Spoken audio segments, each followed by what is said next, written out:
Nations লিগের সেমিফাইনালে মুখোমুখি দুই ইউরোপীয় জায়ান্ট জার্মানি ও পর্তুগাল। ঘরের মাঠে পর্তুগিজদের কাছে হেরে ফাইনালে ওঠা আর হলো না জার্মানদের। এলিয়েঞ্জ এরেনায় প্রথমার্ধে অবশ্য বেশ ভালোই দাপট দেখায় জার্মানি। চতুর্থ মিনিটে প্রথম সুযোগ পায় জার্মানরা, তবে বক্সের ভেতর থেকে ঠিকমতো শট নিতে পারেননি বায়ার্ন মিউনিখের মিডফিল্ডার লিওন গোরেটস্কা। বিরতির পর ৪৭ মিনিটে ভালো সুযোগ পান রোনালদো।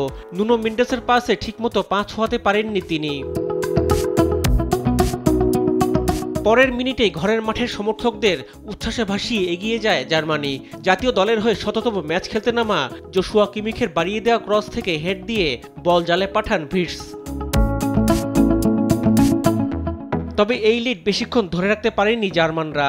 ৫৮ মিনিটে রুবিন ডিয়াসের পাসে প্রায় ২০ গজ দূর থেকে জোরালো দারুণ এক শটে গোল করেন ২০ বছর বয়সী ফ্রান্সিসকো কেনসিসাও। এরপর দলকে কাঙ্ক্ষিত লিড এনে দেন রোনালদো।